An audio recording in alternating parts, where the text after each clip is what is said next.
Hello dear friends, welcome to smart कक्षा। आज आपकी पॉलिटी की महामैराथन है। सीटेट एसएसटी पेपर 2 में हम लोग हिस्ट्री, ज्योग्राफी, सीडीपी ये सब महामैराथन क्लास आपकी हो चुकी है एंड साथ साथ प्रीवियस ईयर भी हम लोग लगा चुके हैं। लास्ट क्लास आपकी बची थी पॉलिटी की, जो आज हम लोग यहाँ पे पॉलिटी देखेंगे। To the point NCERT cover किए हैं और पेडागोजी के क्वेश्चन किस तरह से सॉल्व करेंगे उसे भी हम समझते हुए चलेंगे। बहुत ज़्यादा लंबी क्लास नहीं होगी, फास्ट करके आप लोग 1 से 2 बार देख लेंगे तो बस आपका काम हो जाएगा, है ना? तो टू द पॉइंट एनसीईआरटी है, काफ़ी ज़्यादा इम्पोर्टेंट है और हूबहू ऐसे ही क्वेश्चन आपके एग्जाम में 14 एंड 15 दिसंबर को छपने वाला है। तो चलिए शुरू करते हैं आज की क्लास। क्वेश्चन बनता है मीडिया से। प्रीवियस ईयर आप लोग लगाए होंगे तो मीडिया से क्वेश्चन पाए होंगे, है ना? मीडिया से क्वेश्चन बनता है। मीडिया अंग्रेजी के मीडियम शब्द का बहुवचन है और इसका तात्पर्य उन विभिन्न तरीकों से है जिनके द्वारा हम समाज में विचारों का आदान प्रदान करते हैं। मीडिया का मतलब क्या है ना? जिनके द्वारा हम अपने विचारों का आदान प्रदान करते हैं, मीडिया है। मीडियम का अर्थ होता है माध्यम, यानी हम अपने विचारों का, अपने भावनाओं का आदान प्रदान हम किसके द्वारा करते हैं? तो मीडिया के द्वारा करते हैं। मीडियम का अर्थ होता है यानी बीच का, माध्यम, है ना? तो क्योंकि मीडिया का जो है संदर्भ संचार माध्यमों से है, इसलिए हर चीज जैसे कि फोन पर बात करने से लेकर आप टीवी पर शाम के टाइम पे समाचार सुनते हैं, ये सब है क्या? तो मीडिया के अंतर्गत आता है। यानी कि हम अपनी बातों को दूसरे तक पहुंचाने के लिए जो माध्यम यूज करते हैं, वही क्या होता है, अपने कम्युनिकेशन को दूसरे तक, यानी हमारे सामने तो नहीं है, तो दूसरे तक पहुंचाने के लिए जो भी माध्यम हम यूज करते हैं वो होता क्या है भाई? तो वही है मीडिया, है ना? यहाँ पे आगे बात करते हैं। 1940 के दशक में इलेक्ट्रॉनिक टाइपराइटर के आ जाने के बाद जो है पत्रकारिता की दुनिया में बहुत बड़ा बदलाव आया है। यंत्र जैसे टेलीविजन, टेलीविजन का जो है प्रारंभिक रूप है क्या? जो आज हम लोग न्यूज जो है सुबह सुबह उठकर सुनते हैं, शाम में कोई भी न्यूज हो फटाक से हमारे फोन पर नोटिफिकेशन आ जाता है ना? तो ये किसके माध्यम से, यानी कोई तो माध्यम है जिसके माध्यम से हम ये सारी चीजें सुन पा रहे हैं, देख पा रहे हैं, समझ पा रहे हैं। अगला पॉइंट है, यदि लोग चाहें तो इन समाचारों के आधार पर कार्रवाई भी कर सकते हैं, है ना? यदि लोग चाहें तो इन न्यूज़पेपर के आधार पर कार्रवाई भी कर सकते हैं।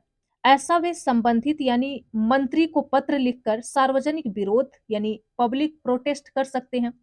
हस्ताक्षर अभियान आदि चलाकर सरकार को पुनः उसके कार्यक्रम पर विचार करने का आग्रह भी कर सकते हैं कि ये सही है या फिर गलत है। इस पर जो है पब्लिक प्रोटेस्ट करके, ये अभियान चला के या हस्ताक्षर अभियान चला के या धरना प्रदर्शन करके ये लोग जो है सरकार से, गवर्नमेंट से ये आग्रह कर सकते हैं कि इसे देखें, समझे जाने या इसे जो है चेंज करें।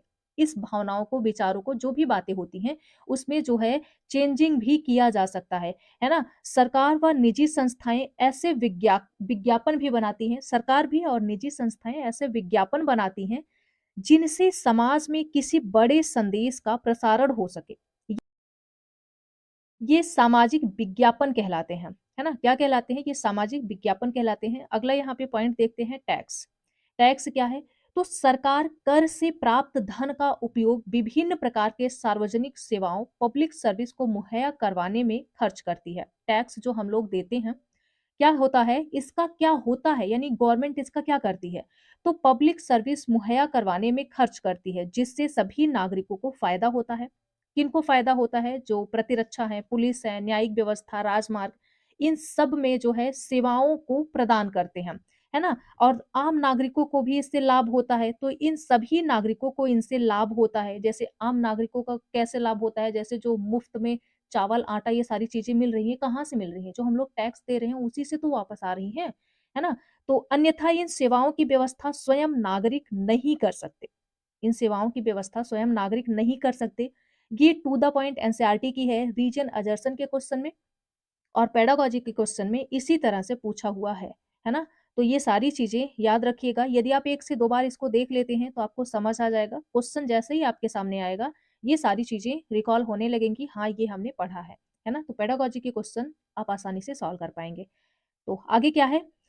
करों से ही कुछ विकासात्मक डेवलपमेंट कार्यक्रम एवं सेवाएँ उपलब्ध होती हैं। जो कर हम लोग देते हैं, तो करों से ही, टैक्स से ही कुछ डेवलपमेंट कार्यक्रम, सेवाएँ उपलब्ध होती हैं, जैसे कि शिक्षा, स्वास्थ्य, रोजगार, सामाजिक कल्याण, व्यावसायिक प्रशिक्षण, इनमें से कुछ ज़रूरतमंद जो लोग होते हैं, इनको लाभ मिलते हैं। जैसे अभी आपको बताए जो ये राशन वगैरह मिलता है और सारी चीज़ें जो होती हैं। करों से प्राप्त धन का उपयोग कुछ प्राकृतिक आपदाओं के लिए भी किया जाता है, जैसे बाढ़, भूकंप, सुनामी आदि मामलों में राहत के लिए जो है, ये जो धन, जो टैक्स हम लोग देते हैं, वो जमा रहता है कि कभी ऐसी कोई जो है प्रॉब्लम आती है, जैसे बाढ़, भूकंप, सुनामी, तो वहाँ पर यूज़ किया जाए, है ना? इस तरह से। अगला है यहाँ पे विधानसभा। विधानसभा से क्वेश्चन बनता है, विधानसभा के सदस्य विधायक एमएलए कहलाते हैं। आप सबको पता होगा।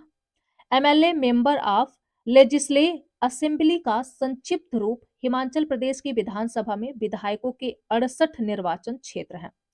राज्य का प्रमुख राज्यपाल कौन होता है? राज्य का प्रमुख राज्यपाल गवर्नर कहलाता है। उसकी नियुक्ति केंद्र सरकार द्वारा यह सुनिश्चित करने के लिए की जाती है, राज्य सरकार संविधान के नियमों, अधिनियमों के अनुसार अपना कामकाज चलाए, है ना?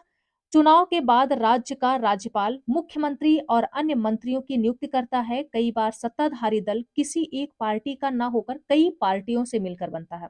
इंपॉर्टेंट है। चुनाव के बाद राज्य का राज्यपाल मुख्यमंत्री और अन्य मंत्रियों की नियुक्ति करता है। कई बार सत्ताधारी दल किसी एक पार्टी का ना होकर कई पार्टियों से मिलकर बनता है, जिसे कहते क्या है भाई? तो जिसे संगठन कहते हैं। क्या कहते हैं? जिसे संगठित सरकार कहते हैं, संगठन कहते हैं हम। अगला पॉइंट है यहाँ पे, विधानसभा ऐसा स्थान होता है जहां सभी विधायक, चाहे वे सत्ताधारी दल के हों, रूलिंग पार्टी के हों अथवा विरोधी यानी अपोजिशन पार्टी के हों, विभिन्न विषयों पर चर्चा परिचर्चा करने के लिए एकत्रित होते हैं। कहाँ पर? विधानसभा में। विधानसभा की बहसों में अपनी जो है विधायक अपनी राय रखते हैं, अपनी भावनाओं को, अपनी बातों को व्यक्त करते हैं और जो है संबंधित विषय पर प्रश्न पूछ सकते हैं, सुझाव दे सकते हैं। इसके बाद मंत्री प्रश्नों के उत्तर देते हैं और सदन को आश्वस्त करते हैं। जरूरी कदम उठाए जा सकते हैं, मुख्यमंत्री तथा अन्य मंत्रियों को निर्णय लेने होते हैं। हालांकि जो भी निर्णय लिए जाते हैं उन्हें विधानसभा के सदस्यों द्वारा अनुमोदित किया जाता है। लोकतंत्र में विधानसभा सदस्य मंत्रियों व मुख्यमंत्री से पूछ सकते हैं, है ना? आगे है यहाँ पे गवर्नमेंट। गवर्नमेंट के बारे में, गवर्नमेंट है क्या और किस तरह से डिवाइड है? हम लोग टॉपिक को आज पढ़ रहे थे तो आपको बताए थे क्लास 6 की न्यू एनसीईआरटी जरूर पढ़िएगा, वहां से बहुत सारे क्वेश्चन पूछे जाएंगे। अब आपके पास टाइम नहीं है तो ये मैराथन क्लास एंड तक देखिएगा, यहाँ पर आपको सारी चीजें समझ आ जाएंगी, है ना? देखिए, सरकार क्या है भाई? तो जो है किसी भी देश के लिए, किसी भी देश को चलाने के लिए जिस तरह से घर परिवार चलाया जाता है, उसी तरह से किसी भी देश को चलाने के लिए जो है सरकारें होती हैं। अब इसमें जो है आप देखेंगे 3 भागों में इसे डिवाइड किया है, क्योंकि कोई एक इंसान तो नहीं संभाल सकता, है ना? इसका मतलब है लोकतांत्रिक सरकार। हमारा देश क्या है? लोकतांत्रिक सरकार है। तो भई जो है यानी सत्ता का हस्तांतरण किया गया है। पावर का जो है, पावर को ट्रांसफर किया गया है ना? स्थानीय सरकार, राज्य सरकार, केंद्र सरकार, 3 भागों में डिवाइड है। स्थानीय सरकार नगर अथवा ग्राम, राज्य सरकार राज्य स्तर पर कार्य करती है, केंद्र सरकार जो है वो राष्ट्रीय स्तर पर कार्य करती है। अब कैसे ये कार्य करती है, यहाँ आगे अभी हम समझेंगे। सामान्यतः जो है सरकार शब्द यानी गवर्नमेंट से तात्पर्य शासन के विभिन्न विभागों और मंत्रियों से होता है, जो उनके प्रभारी हैं। इन सबका सामूहिक प्रमुख मुख्यमंत्री होता है। सही मायने में तो सही सरकार का कार्यकारी हिस्सा यानी कार्यपालिका कहलाता है। दूसरी तरफ सारे विधायक जो विधानसभा एकत्र होते हैं यानी विधायिका कहलाते हैं। निर्वाचन क्षेत्र क्या है? तो इसका तात्पर्य निश्चित क्षेत्र से प्रति जहां रहने वाले सब मतदाता अपने प्रतिनिधि रिप्रेजेंटेटिव चुनते हैं। उदाहरण के लिए यह कोई पंचायत का वार्ड या जो है क्षेत्र हो सकता है जो विधानसभा सदस्य चुनता है। आगे अभी हम समझेंगे वार्ड या पंचायत है क्या। तो यह हरियाणा व तमिलनाडु की महिलाएं जिनका सर्वेक्षण किया गया घर के अंदर व बाहर दोनों जगह काम करती हैं। क्वेश्चन पूछा जाता है, पेडागोजी में क्वेश्चन बनता है कि जो है घर या बाहर काम करने वाली महिलाएं पर जो है कैसा बोझ होता है, तो ये इम्पोर्टेंट है, याद रखिएगा। इन पर जो है दोहरा बोझ होता है। घर का काम करती हैं, इसके बाद जो है बाहर भी काम करने जाती हैं। तो ये किस टाइप का कार्य कर रही हैं, तो इनके ऊपर दोहरा बोझ होता है। कहाँ की महिलाएँ? हरियाणा व तमिलनाडु की महिलाएँ, जिनका सर्वेक्षण किया गया, घर के अंदर बाहर दोनों जगह कार्य करती हैं। इसे प्रायः महिलाओं के काम के दोहरे बोझ के रूप में जाना जाता है। ये लाइन इम्पोर्टेंट है, क्वेश्चन पूछा हुआ है। आगे बढ़ते हैं। पूरे देश के कई गाँव में, ये भी क्वेश्चन बना है, अभी जो रिसेंटली एग्जाम हुआ, पूरे देश के कई गाँवों में शासन के जो है आंगनवाड़ियाँ और बालवाड़ियाँ खोली गई हैं। शासन एक कानून बनाया है जिसके तहत यदि किसी संस्था में महिला कर्मचारियों की संख्या 30 है, यही क्वेश्चन पूछा था कि कितनी होनी चाहिए, तो 30 होनी चाहिए। महिला कर्मचारियों की संख्या 30 से अधिक है, तो उसे वैधानिक रूप से बालवाड़ी कोर्स की सुविधा देनी होगी, है ना? ये इंपॉर्टेंट है, याद रखिएगा। यही वाला क्वेश्चन बना था जो जुलाई में एग्जाम हुआ। तो कितनी संख्या होनी चाहिए बालवाड़ियों जहाँ पर खोला जाता है, तो 30 होनी चाहिए। महिला कर्मचारियों की संख्या कितनी होनी चाहिए? 30 से अधिक, है ना? याद रखिएगा। अगला पॉइंट है यहाँ पे महिलाओं के कार्य। भारत में 83.6% महिलाएं खेतों में कार्य करती हैं। कहाँ भाई? खेतों में कार्य करती हैं। उनके काम होते हैं पौधों को रोपना, खरपतवार निकालना, फसल काटना, कुटाई करना, ये सारे कार्य जो है महिलाओं के होते हैं। रेल का इंजन आदमी ही चलाते थे। लक्ष्मी लाकरा पहली ऐसी महिला है जो भारतीय रेल में इंजन ड्राइवर बनी है। क्या बनी है? इंजन ड्राइवर बनी है। यह महिला सशक्तिकरण का एक प्रेरणाप्रद उदाहरण है। इससे पहले किसी भी महिला ने भारतीय रेल का इंजन नहीं चलाया था। लक्ष्मी लाकरा झारखंड के आदिवासी समुदाय से आने वाली एक महिला थी। कहाँ की भाई? तो झारखंड समुदाय से आने वाली एक महिला थी। इनका चित्र भी आपको दिखाते हैं। ये है रूढ़ियों को तोड़ा, यानी इन्होंने जो है आदिवासी महिला थी, रूढ़ियों को तोड़ा। मतलब जो परंपरा चली आ रही है ना कि हमारे घर की लड़कियां बाहर नहीं जाएंगी, ये कार्य नहीं करेंगी, वो कार्य नहीं करेंगी, तो ये समाज इस तरह से लड़कियों को बांध दिया है, इस तरह से लड़कों को एक छवि में बांध दिया है कि उसी में बंध के रह जाते हैं ये लोग। इनकी जो है जो क्रिएटिविटी इनके अंदर है, ये अपनी क्रिएटिविटी नहीं दिखा पाते हैं। जो भी इनके अंदर है वो अपने आप को प्रेजेंट नहीं कर पाते हैं। तो ये रूढ़ियों को तोड़ा, मतलब रेल का इंजन आदमी चलाते हैं। आप यहाँ पे देख पाएंगे झारखंड एक जो है गरीब आदिवासी परिवार की 27 वर्षीय महिला लक्ष्मी लाकरा इस धारा का रुख बदल दी। उत्तरी रेलवे की वह पहली महिला इंजन चालक है। आप यहाँ पे देख पा रहे होंगे इनको। लक्ष्मी के माता पिता पढ़े लिखे नहीं हैं, पर उन्होंने अपने बच्चों को पढ़ाने के लिए बहुत संघर्ष किया। लक्ष्मी की शिक्षा एक सरकारी स्कूल में हुई। स्कूल में पढ़ने के साथ साथ लक्ष्मी घर के कामों व अन्य जिम्मेदारियों में हाथ भी बांटती रही, है ना? हाथ भी बटाती रही और जो है साथ-साथ पढ़ाई भी करती रही। उसने मन लगाकर और मेहनत से पढ़ाई की, स्कूल पूरा करके इलेक्ट्रॉनिक में डिप्लोमा अर्जित किया। वह फिर रेलवे बोर्ड की परीक्षा में बैठी और पहली ही कोशिश में उत्तीर्ण हो गई।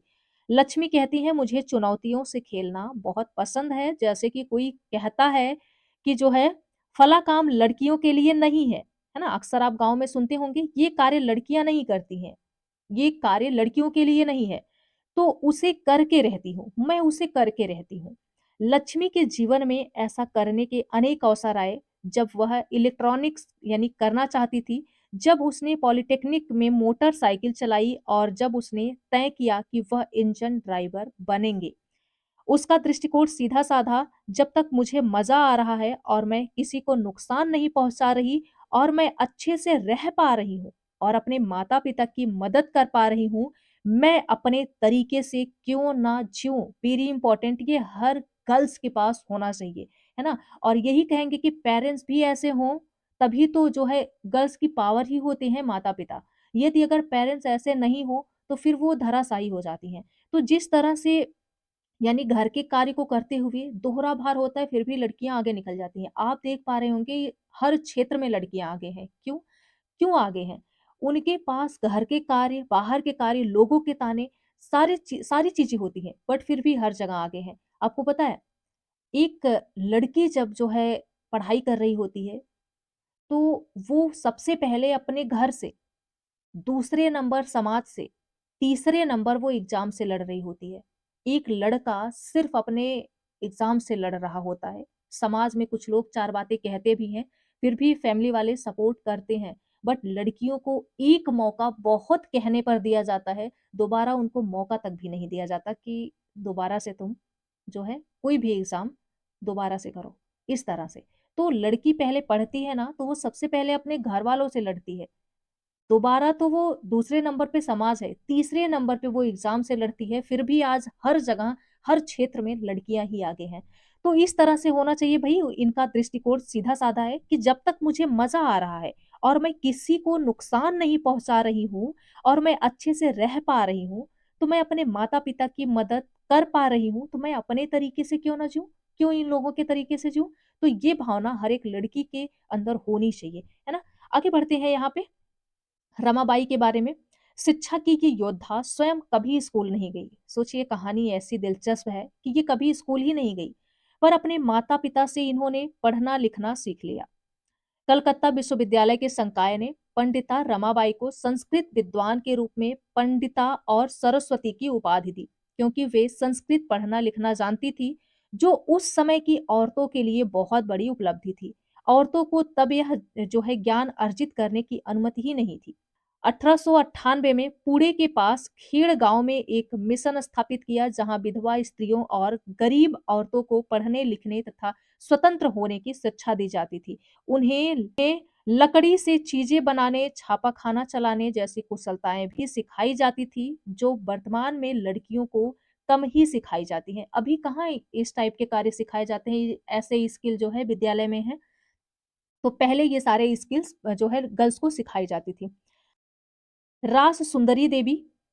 रास सुंदरी के लिए उस वक्त शिक्षा की कल्पना नहीं की जा सकती थी और पढ़ी लिखी महिला समाज के लिए एक दुष्ट शापित महिला के रूप में जानी जाती थी, है ना? कि ये बहुत दुष्ट है, ये जो है शापित है जो पढ़ रही है। औरतों को इस दृष्टि से देखा जाता था। लेकिन राज सुंदरी ने जीवन भर एक अनपढ़ महिला रहने से इनकार कर दिया। उन्होंने खुद को पढ़ाना लिखाना सिखाया, खुद को पढ़ाना लिखाना सिखाया।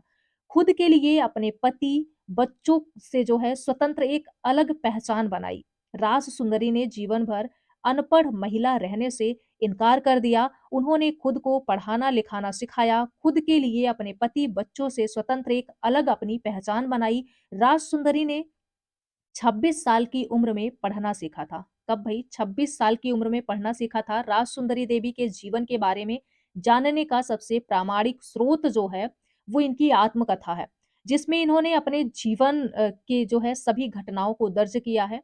60 साल की अवस्था में उन्होंने बांग्ला भाषा में अपनी आत्मकथा लिखी। इनकी पुस्तक है अमर जीवन, किसी भारतीय महिला द्वारा लिखित पहली आत्मकथा है। ऑटोबायोग्राफी इनकी पुस्तक है, इम्पोर्टेंट है, याद रखिएगा। राज सुंदरी देवी एक धनवान जमींदार परिवार की गृहिणी थी। उस समय लोगों का विश्वास था कि यदि लड़की पढ़ती लिखती है तो पति के लिए दुर्भाग्य लाती है ना? क्योंकि वो बोलना जानेगी, पढ़ेगी तो कुछ ना कुछ तो भाई बोलेगी ही, सही गलत के बारे में वो निर्णय ले सकेगी, तो इसलिए वो पति के लिए दुर्भाग्य ले आती है ना? और विधवा हो जाती है। यदि पढ़ती है, पति के लिए दुर्भाग्य ले आएगी और विधवा हो जाएगी। इसके बावजूद उन्होंने अपनी शादी के बहुत समय बाद स्वयं ही छुप-छुपाकर जो है लिखना पढ़ना शुरू किया। जब इनके बच्चे रहते थे ना, तो जो जो है क्या रहता था, पांडुलिपियाँ, उनसे छुपा के पांडुलिपियाँ ये रख लेती थी और उस पर लिखाई करती थी। इनके बारे में ज़्यादा जानकारी आपको जो है यदि जानना है इनके बारे में, तो इनके जो आत्मकथा है, अमर जीवन, आप ज़रूर पढ़िएगा, ऑटोबायोग्राफी। और जो इम्पोर्टेंट है यहाँ से पूछा जाएगा, है ना? याद रखिएगा। आगे है यहाँ पे रुकैया सखावत हुसैन और लेडी लैंड का उनका सपना। ये इम्पोर्टेंट है।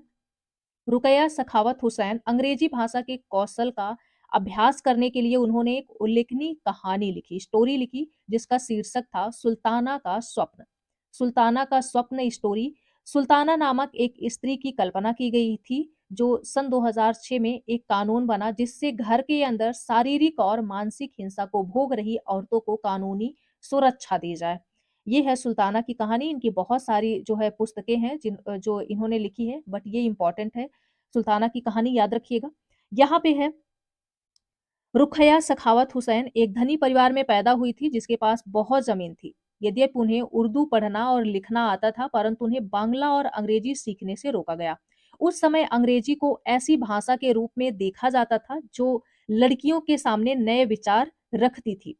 उन्हें लोग लड़कियों के लिए ठीक नहीं मानते थे, है ना? उनका कहना था कि ये लड़कियों के लिए ठीक नहीं है। इसलिए अंग्रेजी अधिकतर लड़कों को ही पढ़ाई जाती थी, यानी वही रूढ़िबद्ध धारणा थी। किसको पढ़ाई जाती थी भई? लड़कों को पढ़ाई जाती थी।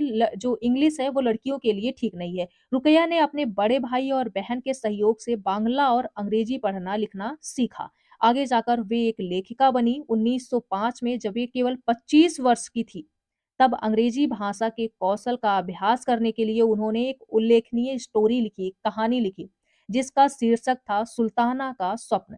कहानी में सुल्ताना नामक एक स्त्री की कल्पना की गई है जो लेडीलैंड नाम की जगह पर पहुंचती है। लेडीलैंड एक ऐसा स्थान था जहां पर स्त्रियों को पढ़ने, काम करने और जो है आविष्कार करने की स्वतंत्रता थी।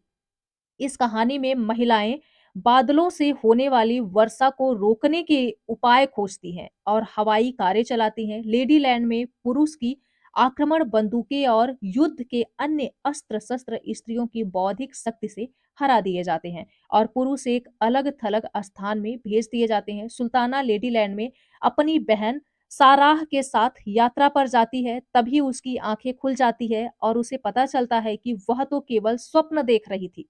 स्टोरी में है, जैसा कि आपने देखा, रुकैया सखावत हुसैन उस समय स्त्रियों के हवाई जहाज और कारें चलाने का स्वप्न देख रही हैं। जब लड़कियों को स्कूल तक जाने की अनुमति नहीं थी, इस समय तक शिक्षा ने रुकैया का जीवन बदल दिया। रुकैया केवल स्वयं शिक्षित होकर संतुष्ट नहीं हुई, यानी कि स्वयं तो शिक्षित हुई बट संतुष्ट नहीं हुई। रुकैया केवल स्वयं शिक्षित होकर संतुष्ट नहीं हुई, उनकी शिक्षा ने उन्हें स्वप्न देखने और लिखने की ही शक्ति नहीं दी, वरन उसने भी अधिक करने की शक्ति दी। 1910 में उन्होंने कोलकाता में लड़कियों के लिए एक स्कूल खोला जो आज भी कार्य कर रहा है ना? ये जो है रुकैया के बारे में है, याद रखिएगा, यहाँ से क्वेश्चन पूछा जाएगा। इनकी प्रसिद्ध पुस्तक क्या है? तो पुस्तक याद रखिएगा, सुल्ताना का स्वप्न। आगे बढ़ते हैं, महिला आंदोलन। महिला आंदोलन न्याय व अन्य मुद्दों व औरतों के साथ बंधुत्व व्यक्त करना महिला आंदोलन का ही हिस्सा है। 8 मार्च अंतर्राष्ट्रीय महिला दिवस को जो है दुनिया भर की औरतें अपने संघर्षों को ताज़ा करने और जश्न मनाने के लिए इकट्ठी होती हैं। महिलाओं द्वारा मताधिकार के लिए किए गए संघर्ष ने प्रथम विश्व युद्ध के दौरान मजबूती पकड़ी। इस दौरान जो है इस आंदोलन को महिला मताधिकार आंदोलन कहते हैं। अंग्रेजी में इसे सफ्रेज मूवमेंट कहते हैं। सफ्रेज का मतलब होता है वोट देने का अधिकार। अमेरिका में औरतों को वोट देने का अधिकार 1920 में मिला, जबकि इंग्लैंड की औरतों को यह अधिकार कुछ सालों बाद 1928 में मिला। आगे बढ़ते हैं भाई, व्यापारी के बारे में। व्यापारी के बारे में क्या है? तो जो लोग वस्तु के उत्पादक और वस्तु के उपभोक्ता के बीच में होते हैं, वो व्यापारी कहलाते हैं। ये क्वेश्चन बना है, इंपॉर्टेंट है, याद रखिएगा। व्यापारी कौन से लोग होते हैं? तो जो लोग वस्तु के उत्पादक और वस्तु के उपभोक्ता के बीच होते हैं। यानी एक तो जो है क्या है, वस्तुओं को बना रहा है और दूसरे को उन वस्तुओं की ज़रूरत है। एक जो है वो वस्तु को बना रहा है, दूसरे को उस वस्तु की ज़रूरत है और वहाँ तक, यानी जिसको ज़रूरत है, पहुँचाने के लिए जो माध्यम है उसे व्यापारी कहते हैं। क्या कहते हैं? उसे व्यापारी कहते हैं। पहले थोक व्यापारी क्या होते हैं भई? होलसेलर।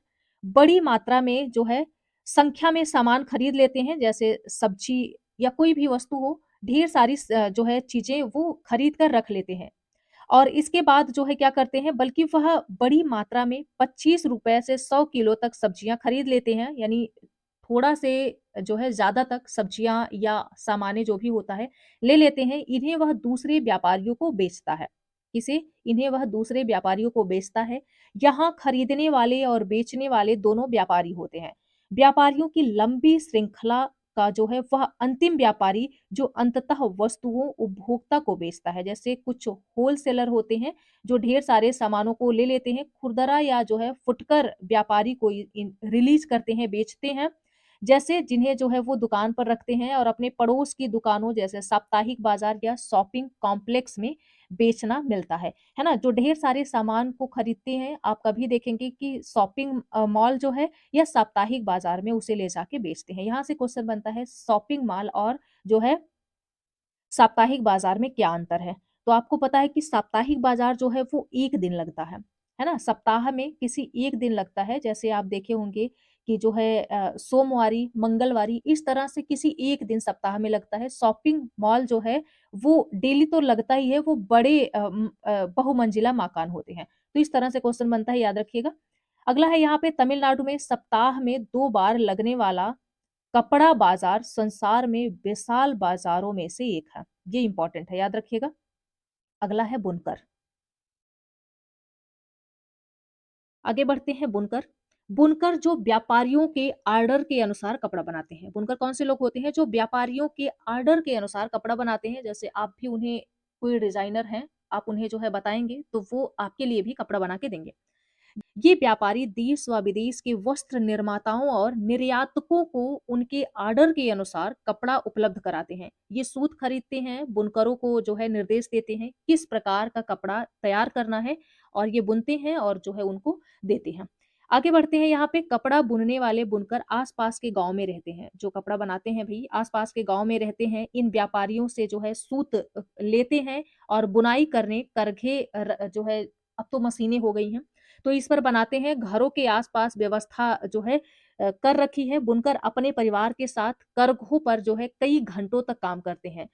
बुनाई की अधिकतम जो है ऐसी इकाई में 2 से लेकर 8 करघे तक होते हैं, जिन पर जो है सूत से कपड़ा बुनकर तैयार किया जाता है। तरह-तरह की साड़ियाँ, तौलिए, औरतों की पोशाकें और जो है और अनेक प्रकार के कपड़े, चादरें ये सब जो है बनाए जाते हैं। बुनकर तैयार किए हुए कपड़ों को शहर में व्यापारी के पास ले जाते हैं। व्यापारी यह जो है हिसाब रखता है कि उन्हें कितना सूत दिया गया था और बुने हुए कपड़े का भुगतान उन्हें जो है कितना करना है। ये सारी चीज़ें जो है वो क्या करता है, रिकॉर्ड रखता है। आगे बढ़ते हैं, यहाँ पे दादन व्यवस्था क्या है? तो व्यापारी और बुनकरों के बीच दादन व्यवस्था क्या है? ये भी क्वेश्चन सीटेट में पूछा हुआ है। व्यापारी और बुनकरों के बीच की व्यवस्था को दादन व्यवस्था कहा जाता है। जहां व्यापारी कच्चा माल लेता है और तैयार माल प्राप्त करता है। भारत के अनेक क्षेत्रों में कपड़ा बुनाई के उद्योग में यह व्यवस्था बहुत ही प्रचलित है। व्यवसायी या व्यापारियों की स्थिति के बीच है। बुनकरों की तुलना में उनकी कमाई अधिक हुई है, लेकिन निर्यातक की कमाई से बहुत कम है। दादन व्यवस्था में व्यापारी बुनकरों को बहुत कम पैसा देता है ना?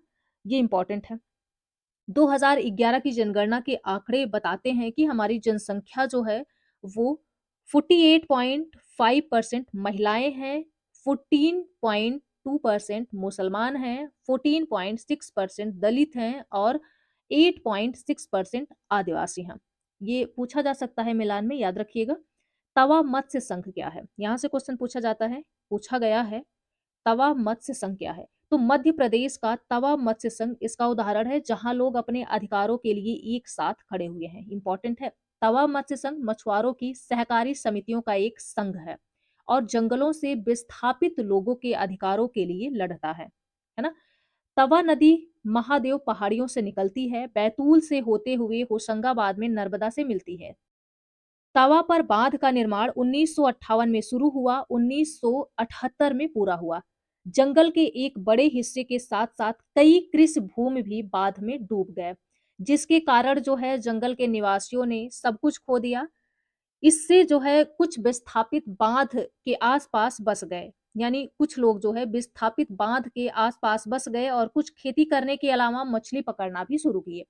इतना सब करने के बाद भी वह थोड़ा ही कमा पाते थे। 1994 में सरकार ने तवा बांध के क्षेत्र में मछली पकड़ने का काम निजी ठेकेदारों को सौंप दिया। इन ठेकेदारों ने स्थानीय लोगों को काम से निकाल दिया और बाहर जो है सस्ते मजदूर मंगवाए। ठेकेदार भी ग्रामीणों को गुंडे बुलाकर क्या है धमकाने लगे, और क्योंकि लोग जाने को तैयार नहीं थे, ग्रामवासियों ने एक होकर यह निश्चय किया कि अब समय आ गया है अपने अधिकारियों की लड़ाई के लिए। है ना? अब समय वो आ गया है कि अपने अधिकार की यदि हम लड़ाई नहीं लड़ेंगे, हम अपने अधिकार के लिए खड़े नहीं होंगे, तो हमें क्या मिलेगा? तो जो है इसके लिए संगठन बनाए और इस पर जो है तवा मत्स्य संघ का नाम संगठन बना। नवगठित तवा मत्स्य संघ, जिसे टीएमएस कहते हैं, सरकार ने लोगों की आजीविका के लिए बांध में मछली पकड़ने की अनुमति जारी रखी। इसी की मांग को लेकर चक्का जाम शुरू किया। विरोध को देखते हुए सरकार ने पूरे मामले की समीक्षा की और एक कमेटी का गठन किया। समिति ने जो है सिफारिश की कि ग्रामीणों को अपनी आजीविका के लिए मछली पकड़ने का अधिकार दिया जाना चाहिए और फाइनली 1996 में मध्य प्रदेश सरकार ने निर्णय लिया कि तवा बांध के जलाशय से मछली पकड़ने का अधिकार विस्थापितों को ही दिया जाएगा। 2 महीने बाद सरकार बांध में मछली पकड़ने के लिए तवा मत्स्य संघ को 5 साल की लीज देने पर राजी हो गई और इस तरह 2 जनवरी 1997 को तवा क्षेत्र के 33 गांवों के लोगों के लिए सही मायने में 9 वर्ष की शुरुआत हुई। ये इंपॉर्टेंट है, तवा मत्स्य संघ क्या है, आई होप आपको अच्छे से समझ में आ गया होगा। आगे बढ़ते हैं तो इसलिए भाई जो भी आपको चाहिए आप सब लोग एक साथ हो, तभी जो है यदि आप संगठित होकर कोई भी कार्य कोई भी मांग रखते हैं तो वो जरूर से पूरा होगा। आगे है डैम। नदी पर बांध ऐसी जगह पर बनाया जाता है जहां बहुत मात्रा में पानी इकट्ठा किया जा सके। ऐसा करने से एक जलाशय बन जाता है और जैसे जैसे उसमें पानी भरता है जमीन का एक बड़ा क्षेत्र उसमें डूब जाता है। ऐसा इसलिए होता है क्योंकि नदी पर बनाए गए बांध की दीवार ऊंची होती है और उससे रुका हुआ पानी एक बड़े इलाके में फैल जाता है। उत्तराखंड में टेहरी बांध के बनने से कई इलाके डूब गए। इस बांध के कारण पुराना टेहरी शहर और 100 गांव जिसमें जो है पूरी तरह से या कुछ आंशिक रूप से नीचे समा गए। लगभग 1 लाख लोग यहाँ से विस्थापित किए गए थे। कर्नाटक के कृष्णराज सागर बांध में जो है पानी भरा कई जिलों में सिंचाई के काम आता है। इस पानी में बेंगलुरु शहर की जरूरतें भी पूरी होती है। तमिलनाडु के मेटूर बांध से भरे हुए जो नदी का पानी है राज्य के डेल्टा क्षेत्र में सिंचाई से होता है। इन दोनों राज्यों के बीच यही क्वेश्चन पूछा हुआ है, इन दोनों राज्यों के बीच कावेरी नदी पानी को लेके विवाद चल रहा है। पिछले 30 सालों से दो राज्यों के बीच विवाद का मुद्दा रहने के बावजूद कावेरी शांत भाव से बह रही है। भाई हमको क्या प्रॉब्लम है ना? कावेरी शांत भाव से बहती रहती है। कर्नाटक और कृष्णराज सागर बांध कावेरी नदी के ऊपरी छोर पर और तमिलनाडु के निचले छोर पर है। ये इंपॉर्टेंट है, याद रखिएगा। लद्दाख के बारे में यहाँ से क्वेश्चन बनता है। लद्दाख जम्मू और कश्मीर के पूर्वी हिस्से में पहाड़ियों में बसा एक रेगिस्तानी इलाका है जहां पर बहुत कम ही खेती संभव है। क्यों खेती यहाँ पर कम संभव है? भाई खेती होती ही नहीं क्योंकि बर्फ जमी है ना? तो इसलिए यहाँ पर जो है खेती संभव नहीं है और यहाँ पर बारिश बिल्कुल भी नहीं होती है। लद्दाख इलाके में बारिश बिल्कुल भी नहीं होती है।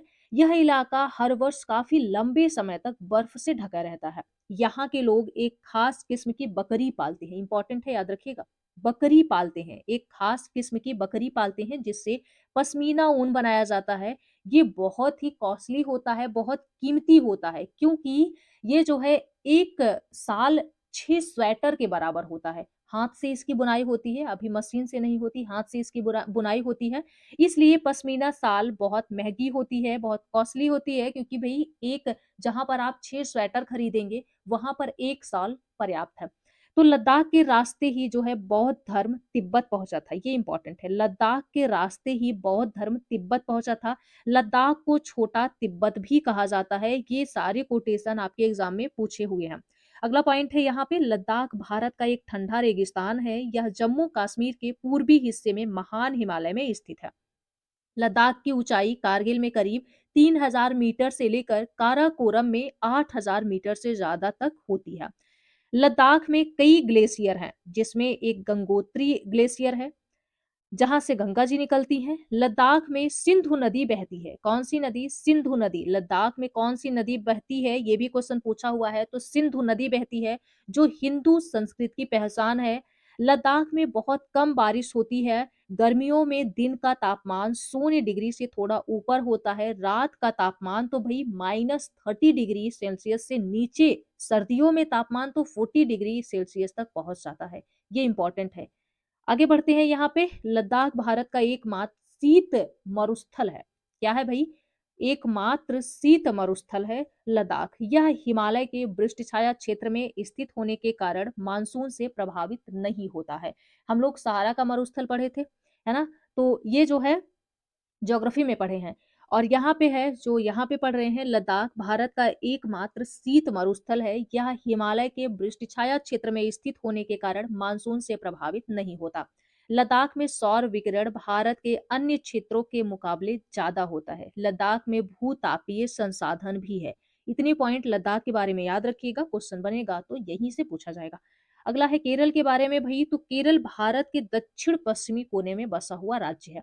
यह एक तरफ समुद्र से घिरा हुआ है और दूसरी तरफ पहाड़ियों से। इन पहाड़ियों पर विविध प्रकार के मसाले पाए जाते हैं, जिसके लिए केरल जो है वो फेमस है। कौन-सी भई, तो काली मिर्च है, लौंग है, इलायची है। ये सारे मसाले केरल में पाए जाते हैं। इन मसालों के कारण यह क्षेत्र व्यापारियों के लिए बहुत ही आकर्षक का केंद्र बना है। सबसे पहले अरबी एवं यहूदी व्यापारी जो है केरल आए थे व्यापार करने। ऐसा माना जाता है कि ईसा मसीह के धर्मदूत संत थॉमस लगभग 2000 साल पहले यहाँ आए थे। भारत में ईसाई धर्म लाने का श्रेय इन्हीं को जाता है। किसे? ईसा मसीह को जाता है। आगे है यहाँ पे जवाहरलाल नेहरू ने, ये इंपॉर्टेंट है, ये भी क्वेश्चन बना है। जवाहरलाल नेहरू ने अपनी किताब भारत की खोज, इनकी किताब क्या है? तो भारत की खोज में लिखा है कि भारतीय एकता कोई बाहर से थोपी हुई चीज नहीं है, बल्कि यह बहुत ही गहरी है, जिसके अंदर अलग-अलग तरह के विश्वास और प्रथाओं को स्वीकार करने की भावना होती है। इसमें विविधता को पहचानना और प्रोत्साहित किया जाता है। यह नेहरू जी कहते हैं, जिन्होंने भारत की विविधता का वर्णन करते हुए कहा है, और यही क्वेश्चन पूछा है कि किसने कहा है अनेकता में एकता। ये कोटेशन किसके द्वारा दिया गया? तो जवाहरलाल नेहरू जी द्वारा दिया गया। ये रिपीटेड क्वेश्चन है, कई बार सीटेट में पूछा है, तो याद रखिएगा, पूछा जा सकता है। विविधता का वर्णन करते हुए अनेकता में एकता का विचार दिया कौन? जवाहरलाल नेहरू जी। आगे बढ़ते हैं, रविन्द्रनाथ टैगोर का ये भी क्वेश्चन बना है। रविन्द्रनाथ टैगोर द्वारा रचित हमारा राष्ट्रगान भी भारतीय एकता को ही अभिव्यक्ति करता है। जो हमारा राष्ट्रगान है वो भारतीय एकता को भी अभिव्यक्त करता है। दोनों रीजन अजर्सन में पूछा हुआ है।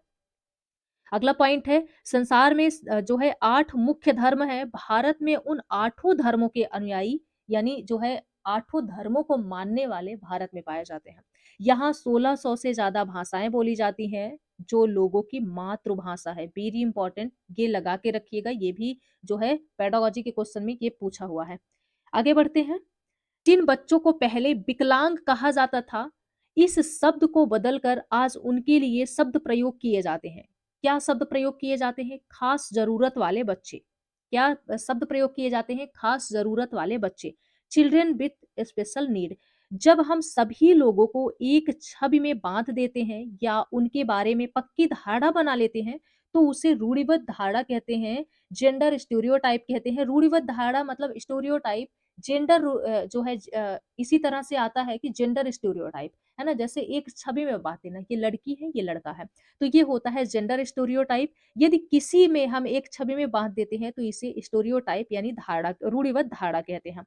अगला पॉइंट है, राजतंत्रीय सरकार उसे कहते हैं जिसमें जो है राजा या रानी के पास निर्णय लेने और सरकार चलाने की शक्ति होती है।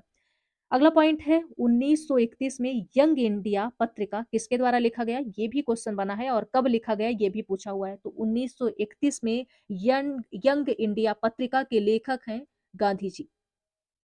इनमें जो है क्या लिखा है, गांधी जी ने कहा था, मैं यह विचार सहन नहीं कर सकता कि जिस आदमी के पास संपत्ति है वह वोट दे सकता है, लेकिन वह आदमी जिसके पास चरित्र है पर संपत्ति या शिक्षा नहीं है, वह वोट नहीं दे सकता।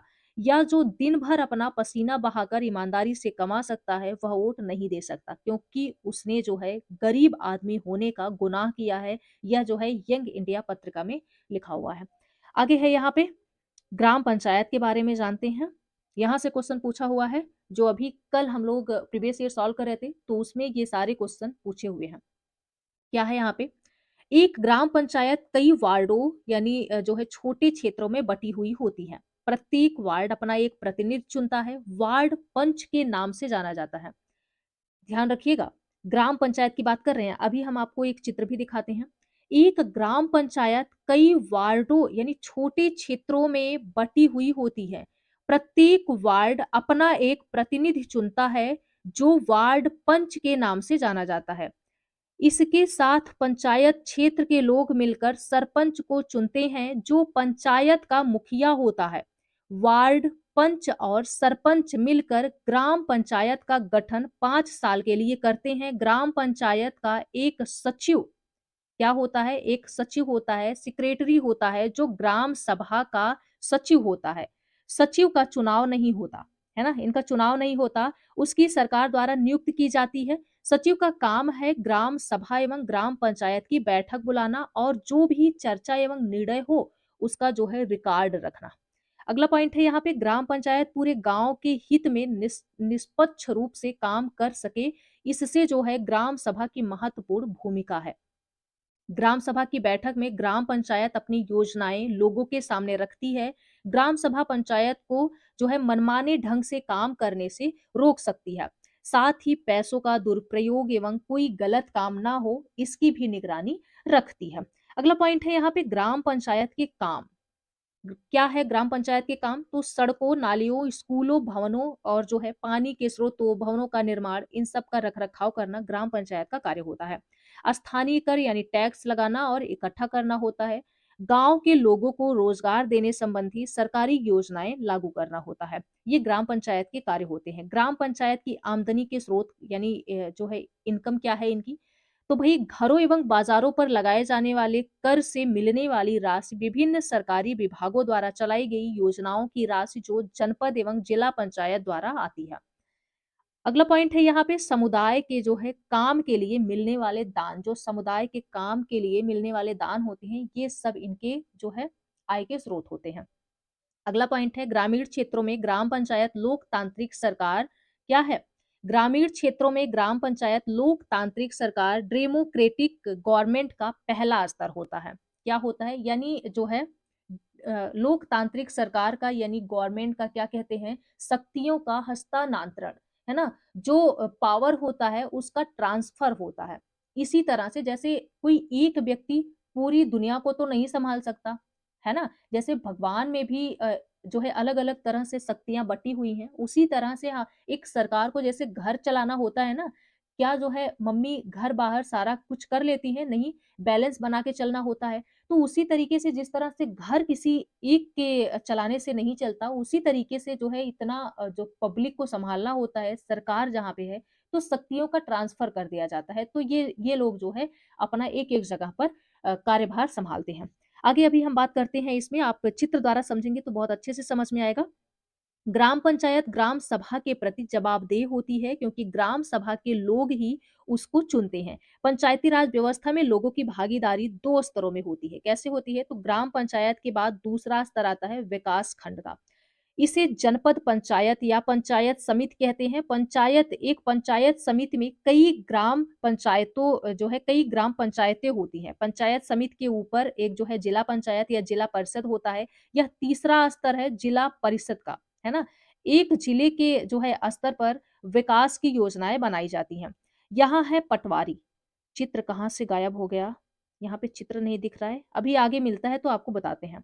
आगे है पटवारी के बारे में क्या है भई? तो ज़मीन को नापना और रिकॉर्ड रखना पटवारी कहलाते हैं। इनका पटवारी का मुख्य कार्य होता है और अलग-अलग राज्यों में अलग-अलग नामों से जाना जाता है। पटवारी को अलग-अलग राज्यों में अलग-अलग नामों से जाना जाता है। इनका काम क्या होता है? तो ज़मीन को मापना और उसका रिकॉर्ड रखना इनका कार्य होता है। अलग-अलग राज्य में अलग-अलग नाम से जाना जाता है। कहीं पर पटवारी जैसे अपने राजस्थान में पटवारी कहा जाता है, कहीं पर लेखपाल अपने यहाँ अपने उत्तर प्रदेश में लेखपाल कहा जाता है, कहीं पर इनको कर्मचारी, कहीं पर जो है ग्रामीण अधिकारी तो कहीं पर कानून को कहते हैं। पटवारियों के पास खेत मापने के अलग-अलग तरीके होते हैं। कई जगहों पर वह एक लंबी लोहे की जंजीर का इस्तेमाल करते हैं। इसे जो है क्या कहते हैं? जरीब कहते हैं। ये इम्पोर्टेंट है। जरीब किसे कहते हैं पूछ लिया जाए तो क्या बताएँगे आप? तो जो है कई जगहों पर एक जैसे जो ये खेत मापने के काम में एक लोहे की जंजीर होती है। ये पूछा हुआ क्वेश्चन है भई। लंबी लोहे की जंजीर का इस्तेमाल करते हैं जिसे जो है जरीब कहते हैं। है ना? पटवारी लोग इसका इस्तेमाल करते हैं। अगला पॉइंट है नगर निगम का काम यह सुनिश्चित करना होता है कि शहर में बीमारियां ना फैले या स्कूल स्थापित कर और उन्हें चलाना होता है। शहर में जो है दवाखाने और अस्पताल चलाना होता है। ये नगर निगम का कार्य होता है। अगला पॉइंट है यहाँ पे 1994 में सूरत शहर में एक भयंकर प्लेग रोग फैला था। ये भी क्वेश्चन पूछा हुआ है कि प्लेग सूरत में कब फैला था? तो 1994 में। सूरत भारत के सबसे गंदे शहरों में से एक था। प्लेग हवा के ज़रिए फैलता था। जिन लोगों को प्लेग हो जाता था, उन्हें जो है दूसरों से अलग रखना पड़ता था। सूरत में जो है 1 साल तक बहुत से लोगों ने अपनी जान गँवाई। प्लेग के डर से जो है यह अनिवार्य कर दिया गया कि नगर निगम जो है ढंग से कार्य करे यानी मुस्तैनी तरीके से, फुर्तीले तरीके से, ढंग से कार्य करे, सारे शहर की अच्छी तरह से साफ-सफाई हुई। अब सूरत चंडीगढ़ के बाद भारत का सबसे साफ शहरों में से दूसरा स्थान आता है सूरत का, है ना? अगला पॉइंट है यहाँ पे तमिलनाडु के बारे में। तमिलनाडु में समुद्री तट के पास एक गाँव है जिसे जो है कलपट्टू कहते हैं। ये क्वेश्चन बना है भई, कलपट्टू कहते हैं जिसे। गाँव छोटी-छोटी पहाड़ियों से घिरा हुआ है। सिंचित जमीन पर मुख्यतः धान की खेती होती है। ज़्यादातर परिवार खेतों के द्वारा अपनी जीविका कमाते हैं। यहाँ आम और नारियल के काफ़ी बाग हैं। कपास, गन्ना, केला भी यहाँ पर उगाया जाता है। खेतिहर मज़दूर ऐसे जो है सभी परिवार अपनी कमाई के लिए दूसरे के खेतों पर निर्भर रहते हैं। इनमें से कई भूमिहीन होते हैं और बहुत से के पास जो है ज़मीन के छोटे-छोटे टुकड़े होते हैं। आगे बढ़ते हैं संसद, पार्लियामेंट के बारे में जानते हैं। संसद क्या है? तो यहाँ पर आप जो है एक चित्र देख पा रहे होंगे। चित्र थोड़ा-सा आगे-पीछे हो गया है क्या? आगे अभी यहाँ पर हम समझते हैं, है ना? संसद के बारे में संघ क्या है?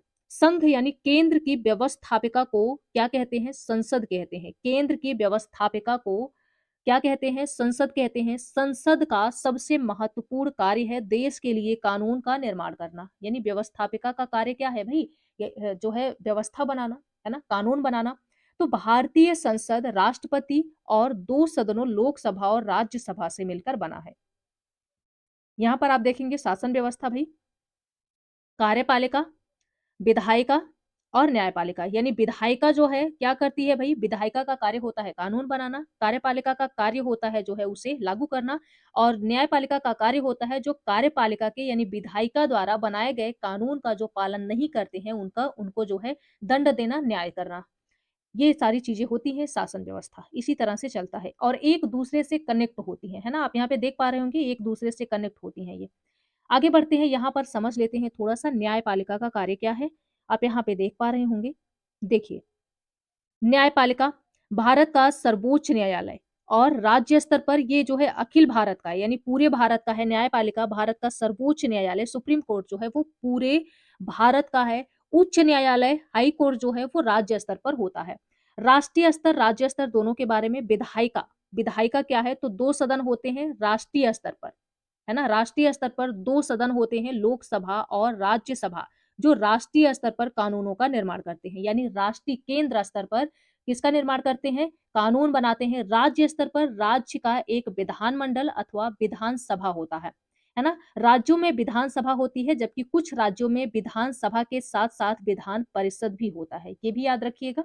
यहाँ पे है कार्यपालिका, तो जो है जिसे संघ कहते हैं केंद्र में जिसे संघ कहते हैं संसद, भारत के राष्ट्रपति औपचारिक प्रमुख और जो है तीनों सशस्त्र सेनाओं के सर्वोच्च कमांडर द्वारा संचालित प्रधानमंत्री कार्यपालिका के प्रमुख होते हैं।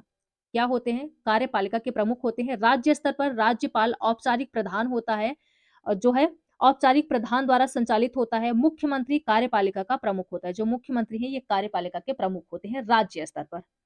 आगे है यहाँ पे कार्यपालिका के कार्य जो होते हैं। केंद्र स्तर पर क्या है? तो भई रक्षा, विदेशी मामले, परमाणु, संचार, मुद्रा, अंतर्राष्ट्रीय वाणिज्य, शिक्षा और राष्ट्रीय नीतियों का प्रतिपादन। और यहाँ पे राज्य स्तर पर है पुलिस, कानून व्यवस्था, राज्य स्तर पर केंद्र सरकार द्वारा बनाए गए कानूनों को अपनाना और उनका कार्यान्वयन करना, जन स्वास्थ्य, शिक्षा, कृषि, सिंचाई, स्थानीय सरकारें, ये जो है राज्य स्तर पर आता है। यानी केंद्र स्तर पर क्या कार्य होते हैं, राज्य स्तर पर क्या कार्य होते हैं, ये क्वेश्चन पूछा हुआ है तो याद रखिएगा। यहाँ पे है कुछ कोटेशन यहाँ पे दिया है, आप देख लीजिए। यहाँ से क्वेश्चन पूछा जाएगा सदन क्या है? तो ऐसी सभा जहाँ कानूनों पर चर्चा की जाती है अथवा उन्हें पारित किया जाता है उसे सदन कहते हैं। औपचारिक क्या है? तो हमारे यहाँ राष्ट्रपति और राज्यपाल वास्तविक कार्यपालिका प्रमुख नहीं होते, विशेष परिस्थितियों में उन्हें विशेषाधिकार प्राप्त होते हैं, पर वे सामान्यतः केंद्र व राज्य सरकार के कार्यों में हस्तक्षेप नहीं करते हैं। ये पॉइंट याद रखिएगा, रीजन अजर्सन में पूछा जा सकता है। आगे बढ़ते हैं यहाँ से। लोकसभा क्या है? तो लोकसभा संसद का निम्न सदन होता है। क्या होता है भई? संसद का निम्न सदन होता है। हर चुनाव क्षेत्र से एक सदस्य चुनकर लोकसभा में आते हैं। लोकसभा की अधिकतम संख्या 552 हो सकती है, जिनमें से राज्यों के मतदाताओं द्वारा निर्वाचित 530 सदस्य होते हैं। केंद्र शासित क्षेत्रों में मतदाताओं द्वारा निर्वाचित 20 सदस्य होते हैं। 1952 से लेकर 2020 के बीच भारत सरकार की सलाह पर भारत के राष्ट्रपति आंग्ल भारतीय समुदाय के 2 अतिरिक्त सदस्यों को मनोनीत करते हैं, जिसे 104वें संविधान संशोधन अधिनियम 2019 द्वारा जनवरी 2020 में समाप्त कर दिया गया। आज लोकसभा की कुल सीटें जो है वो 550 है, ये पॉइंट याद रखिएगा, पूछा जा सकता है। इनकी योग्यताएं क्या होती हैं भई? तो भारत का नागरिक हो व जो है मतदाता सूची में उसका नाम हो, 25 साल या उससे अधिक आयु हो, किसी सरकारी लाभ के पद पर ना हो, पागल या दिवालिया ना हो। लोकसभा का कार्यकाल यहाँ से देखेंगे तो लोकसभा के सदस्य 5 वर्ष के लिए चुने जाते हैं। कितने वर्ष के लिए? 5 वर्ष के लिए चुने जाते हैं, लेकिन प्रधानमंत्री की सलाह पर राष्ट्रपति इसके पहले भी लोकसभा को भंग कर सकता है। यदि जो है प्रधानमंत्री की सलाह हो कि ये अच्छा कार्य नहीं कर रहे हैं, तो राष्ट्रपति इसके पहले भी लोकसभा को भंग कर सकता है। ये इम्पोर्टेंट है, याद रखिएगा। अधिवेशन क्या है? तो भई लोकसभा में, लोकसभा राज्यसभा दोनों की वही है। अधिवेशन क्या है? तो लोकसभा के अधिवेशन, अधिवेशन मतलब बैठक होता है। लोकसभा के अधिवेशन साल में 2 बार अवश्य होने चाहिए। दोनों अधिवेशनों के बीच 6 माह से अधिक का अंतर नहीं होना चाहिए। ये इंपॉर्टेंट पॉइंट है, याद रखिएगा। राज्यसभा, राज्यसभा जो है संसद का उच्च सदन है। संसद का उच्च सदन है क्या? राज्यसभा। इसके सदस्यों की संख्या अधिकतम जो है 250 हो सकती है। इनमें से 12 सदस्यों को राष्ट्रपति द्वारा मनोनीत किया जाता है, चूंकि इनका चुनाव सीधे जनता द्वारा नहीं होता। इसलिए इस प्रकार के चुनाव को अप्रत्यक्ष चुनाव कहते हैं। राज्यसभा का सदस्य वही व्यक्ति हो सकता है जिसकी आयु 30 वर्ष या उससे अधिक हो। शेष योग्यताएं वही हैं जो लोकसभा की हैं, है ना? नागरिक हो, पागल दिवालिया ना हो और जो है किसी लाभ के पद पर ना हो। यहाँ है सदस्यों का जो है, सदस्यों का कार्यकाल। तो राज्यसभा के सदस्यों का कार्यकाल 6 वर्ष का होता है। कितना होता है भई? 6 वर्ष का होता है। इसके अतिरिक्त 1/3 सदस्य हर 2 वर्ष बाद जो है अवकाश ग्रहण करते हैं और उनके स्थान पर नए सदस्य चुनकर आते हैं। इस प्रकार राज्यसभा कभी भंग नहीं होती, इसलिए इसे अस्थायी सदन कहा जाता है। ये क्वेश्चन पूछा हुआ है, याद रखिएगा। आगे है राज्यसभा के पदाधिकारी। भारत का राष्ट्रपति राज्यसभा का पदेन सभापति होता है। यह राज्यसभा की कार्यवाही का संचालन करता है जब सभापति उपस्थित नहीं होते हैं। जब जो है सभापति उपस्थित नहीं होते हैं, तब उनके स्थान पर उपसभापति कार्य करते हैं। कहते हैं राज्यपाल को सभापति कहते हैं। यदि जो है सभापति उपस्थित नहीं है, तो उनके स्थान पर उपसभापति क्या करते हैं? कार्य करते हैं। आगे है यहाँ पे अधिवेशन, इनका भी यही है। राज्यसभा का जो है वर्ष में 2 बार बैठक होना आवश्यक होता है और 6 माह से अधिक अंतर नहीं होना चाहिए। आगे है यहाँ पे विधेयक किसे कहते हैं? साधारण विधेयक और धन विधेयक। यहाँ से क्वेश्चन पूछा हुआ है। साधारण विधेयक लोकसभा या राज्यसभा में किसी भी लोकसभा या राज्यसभा में किसी में भी पहले पेश किया जाता है। इस विधेयक को कोई भी मंत्री पेश कर सकता है। साधारण विधेयक 3 चरणों में पारित होता है, जिसे जो है 3 वचन कहते हैं, है ना? धन विधेयक क्या है? तो धन विधेयक से यानी धन से संबंध रखने वाले विधेयक को लोकसभा में प्रस्तुत किया जाता है। राज्यसभा में इन पर केवल चर्चा होती है ना? धन विधेयक में राज्यसभा में केवल चर्चा पर चर्चा होती है। ये सीधे लोकसभा में प्रस्तुत किया जाता है। राज्यसभा केवल 14 डेज धन विधेयक को अपने पास रख सकता है। कोई वित्त विधेयक धन विधेयक है या नहीं, इसका निर्धारण लोकसभा स्पीकर यानी लोकसभा अध्यक्ष द्वारा ही किया जाता है। ये इंपॉर्टेंट पॉइंट है, याद रखिएगा। भारत का राष्ट्रपति कौन है भई? आप सब लोग बताएंगे। संघ की कार्यपालिका प्रधान राष्ट्रपति होता है, यानी जो राष्ट्रपति है वो किसी देश का यानी प्रथम नागरिक होता है। वह भारत का प्रथम नागरिक होता है। वह भारत तीनों सेनाओं का सर्वोच्च सेनापति होता है, जल थल वायु। समस्त कार्यपालिका शक्तियां राष्ट्रपति को प्राप्त हैं, परंतु वास्तविक शक्तियां जो है यानी टोटल शक्तियां राष्ट्रपति को ही प्राप्त हैं, परंतु जो वास्तविक शक्ति है वो प्रधानमंत्री एवं उसके मंत्रिपरिषद में निहित होती है। राष्ट्रपति देश का औपचारिक प्रधान होता है। राष्ट्रपति का चुनाव कैसे होता है? तो राष्ट्रपति का चुनाव एक निर्वाचन मंडल के द्वारा किया जाता है, जिसमें संसद के दोनों सदनों के निर्वाचित सदस्य राज्यों की विधानसभाओं तथा दिल्ली एवं पुडुचेरी संघ राज्य क्षेत्र की विधानसभाओं को निर्वाचित सदस्य सम्मिलित करते हैं। आगे है यहाँ पे राष्ट्रपति का कार्यकाल। राष्ट्रपति का कार्यकाल कितने वर्ष के लिए होता है? तो 5 वर्ष के लिए होता है। लेकिन राष्ट्रपति की मृत्यु होने पर या त्यागपत्र देने पर पद रिक्त हो जाता है। वह अपना त्यागपत्र किसको देते हैं? तो उपराष्ट्रपति को देते हैं, है ना? इसके अतिरिक्त यदि जो है राष्ट्रपति संविधान के प्रावधानों का उल्लंघन करे, तो उसे संसद द्वारा महाभियोग की प्रक्रिया से हटाया जा सकता है। उसे हटाने का प्रस्ताव संसद के किसी भी सदन में रखा जा सकता है। ये इम्पोर्टेंट है, याद रखिएगा। राष्ट्रपति के लिए योग्यताएँ क्या हैं? वह भारत का नागरिक हो, ऐज उनकी जो है 35 वर्ष हो चुकी हो, वह किसी लाभ के पद पर ना हो। लोकसभा का सदस्य निर्वाचित होने की योग्यता क्या है? तो नियुक्ति संबंधी शक्तियाँ जो होती हैं, राष्ट्रपति प्रधानमंत्री को नियुक्त करता है, प्रधानमंत्री की सलाह पर अन्य मंत्रियों की नियुक्ति करता है तथा उनके जो है विभागों में बँटवारा करता है। राष्ट्रपति राज्यपालों, उच्चतम व उच्च न्यायालयों के न्यायाधीशों की नियुक्ति करता है। और क्या करता है? तो निर्वाचन आयोग के मुख्य निर्वाचन आयुक्त एवं अन्य आयुक्तों, भारत के नियंत्रक एवं महालेखा परीक्षक के नियुक्ति भी जो है राष्ट्रपति ही करते हैं। राष्ट्रपति मृत्यु दंड, अन्य दंड जो है, जो और भी दंड होता है उसे क्षमा कर सकते हैं, माफ कर सकते हैं, या दंड को कुछ समय के लिए स्थगित या परिवर्तित भी कर सकते हैं। ये किसके पास पावर है? तो राष्ट्रपति के पास है। आगे है भाई, राष्ट्रपति की आपातकालीन शक्तियाँ क्या हैं? तो जैसे युद्ध, बाह्य आक्रमण या सशक्त विद्रोह की स्थिति में राष्ट्रपति जो है लगा सकते हैं। राज्यों में संवैधानिक तंत्र विफल होने पर राष्ट्रपति शासन लगा सकता है। वित्तीय संकट के समय वित्तीय आपात जो है लगा सकता है। भारत के उपराष्ट्रपति के बारे में जानते हैं, तो भारत के उपराष्ट्रपति 5 वर्ष के लिए चुने जाते हैं। उपराष्ट्रपति को लोकसभा और राज्यसभा के सभी सदस्य मिलकर चुनते हैं। उपराष्ट्रपति राज्यसभा का पदेन सभापति होता है। राष्ट्रपति की अनुपस्थिति में उपराष्ट्रपति उसके स्थान पर कार्य करते हैं। उपराष्ट्रपति स्वेच्छा से अपना त्यागपत्र यानी राष्ट्रपति को दे सकते हैं अथवा राज्यसभा के प्रस्ताव पर लोकसभा की सहमति से हटाए भी जा सकते हैं, है ना? उपराष्ट्रपति पद के लिए योग्यताएं क्या हैं? तो वह भारत का नागरिक हो, 35 वर्ष आयु पूरी कर चुका हो, वह किसी लाभ के पद पर ना हो, राज्यसभा सदस्य बनने की योग्यता रखता हो, तो भाई वो जो है उपराष्ट्रपति बन सकता है। आगे है यहाँ पे प्रधानमंत्री और मंत्रिपरिषद। तो प्रधानमंत्री के सुझाव पर राष्ट्रपति मंत्रिपरिषद के सदस्यों की नियुक्ति करता है।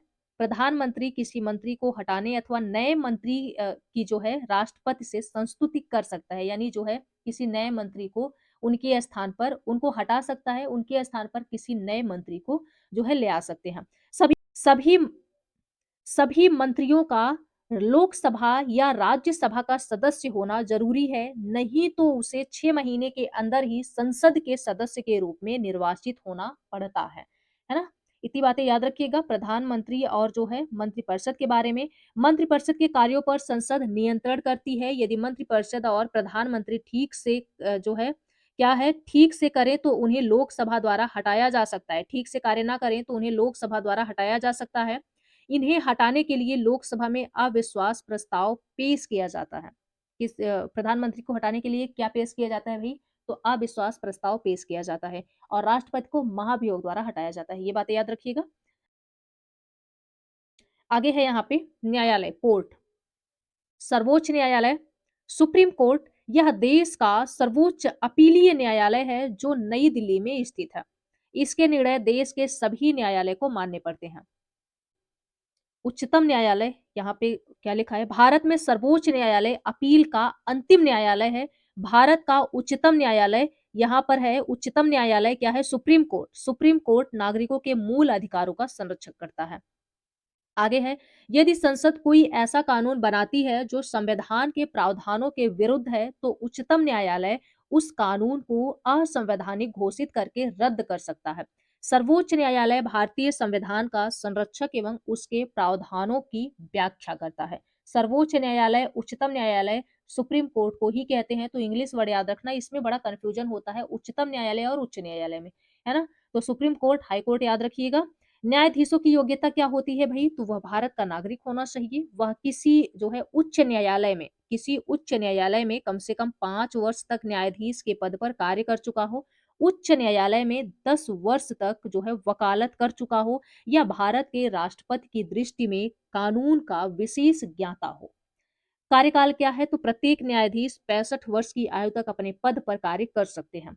अब उच्च न्यायालय की बात करते हैं। High court. उच्च न्यायालय राज्य में शीर्ष न्यायालय होता है। भारत में कुल 24 उच्च न्यायालय हैं। उत्तर प्रदेश का उच्च न्यायालय इलाहाबाद में स्थित है। कार्यकाल जो है 62 वर्ष की आयु तक होता है। कार्य मौलिक अधिकारों की रक्षा करना, अधीनस्थ न्यायालयों से आए विवादों पर कानून के अनुसार फैसले देना, जनहित याचिकाओं पर फैसले सुनाना, अधीनस्थ न्यायालयों का निरीक्षण और पर्यवेक्षण करना। जिला न्यायालय भाई, इसे तो आप सब लोग परिचित होंगे, सभी से आप सब लोग परिचित होंगे। थोड़ा सा आपको समझना है कि किसे क्या कहते हैं और किसके क्या कार्य हैं, यही सब आपको समझना होता है ना। जिला न्यायालय क्या है? District court. तो जिला न्यायालय हर जिले में होता है, जो दीवानी और फौजदारी मामलों की सुनवाई करता है। ये क्वेश्चन पूछा हुआ है, फौजदारी मामले कहाँ पर जो है सुने जाते हैं? तो जिला न्यायालय में। जिला न्यायालय उस राज्य के जो है उच्च न्यायालय के अधीनस्थ होता है। जिला न्यायाधीश की नियुक्ति उस राज्य के राज्यपाल द्वारा की जाती है।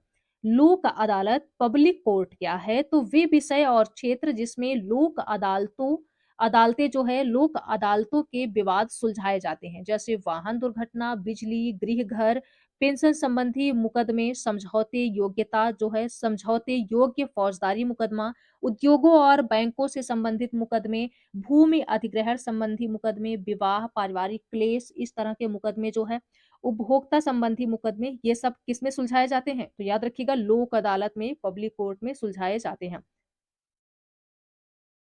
यहाँ पे है कुछ इंपॉर्टेंट पॉइंट्स।